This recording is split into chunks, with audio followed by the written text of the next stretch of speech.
what I explained to you now, he had nothing except his relationship with the Quran. Yes, exactly. Yes, you see, mashallah, Dr. Rahim. This is the Sahabi Abdullah ibn Masood, radiallahu anhu. The great Sahabi that he attached himself to the Quran. And this is the message that I wanted to give to the young generations.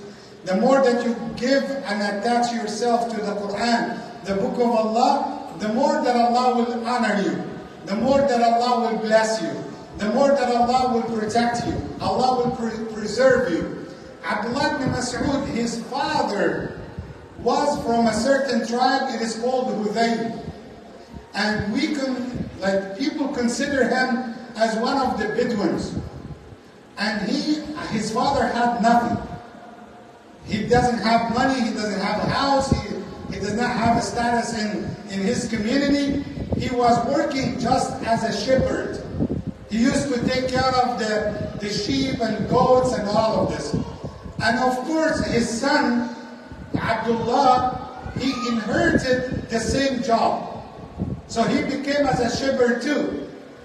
And not only this, Abdullah even was in the physical structure, he was so weak.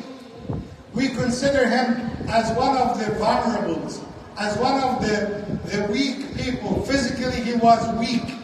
And he was so thin in the posture, in the structure. So Abdullah ibn Masood didn't hear about Rasulullah sallallahu alaihi wasallam except one day when Rasulullah was fleeing from the people of Quraysh. So Rasulullah stopped by him. He was working as a shepherd, right? And he was taking care of the sheep and the goats of his master. That time was slavery.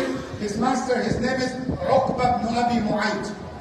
So he used to take care of his sheep. So Rasulullah sallallahu alaihi wasallam passed by him while he is on his way in the hijrah. So he said, while he is like in the early days of the da'wah. So Rasulullah sallallahu alaihi wasallam asked him, do you have any of the milk? Do you have something so we can drink? So he said, I have nothing except this little sheep, and it has nothing in it. So Rasulullah sallallahu alaihi wasallam had said Bismillah. He wiped over the goat and he said Bismillah. So it was full of milk. And Rasulullah sallallahu alaihi wasallam had gotten this milk and he drank and gave to Abu Bakr and gave to Abdullah. And my evidence here, the statement that Rasulullah would say to him, Abdullah ibn Masood did not make himself happy with drinking the milk. No, he wanted to know the secret behind this. He said, what did you say when you wipe over the goat? He said, I said Bismillah. He said, can you teach me more of these words? Bismillah, Insha'Allah, Alhamdulillah, Allahu Akbar. Can you teach me more? Rasulullah sallallahu alaihi wasallam said, Innaka laghulamun mu'allam.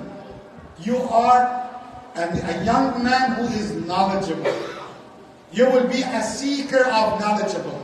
Abdullah ibn Masood stayed his life, all what he made in his life, that he attached himself to the Quran. The history in Islam will remember Abdullah ibn Masood as the first one to recite Quran in public. Where did he recite the Quran? In front of the Kaaba. He was the first one to make the disbelievers to listen to the Quran. Some of the scholars give him another title. He is 1/6 of Islam. Means what? The number 6 had entered to Islam from the young men.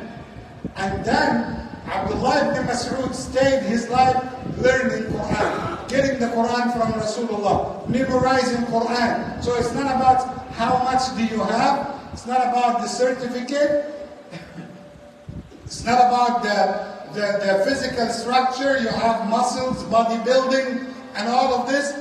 His main thing was that he attached himself to the Quran.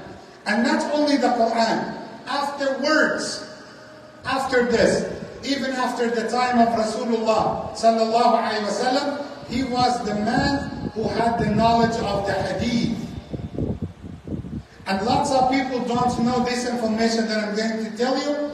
He attached himself to the fiqh knowledge, the Islamic jurisprudence. That's why he was one of the early people that on his chain of the transmission, the fiqh of Imam Abu Hanifa had spread it.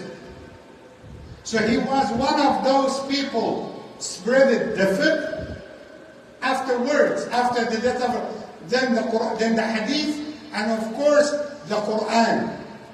And I will conclude by this so we can continue salah. Rasulullah sallallahu alaihi wasallam, the Sahaba one day had seen him during the time of Rasulullah while he is climbing over a palm tree. And I said he was so weak and was so thin. So they had seen his leg. His leg was so thin. So Rasulullah had seen the Sahaba, some of them laughing. He's so weak, so thin. Then he said, أَتَضْحَكُونَ لِدِقَّةِ سَاقٍ? Are you laughing because of his leg is so thin?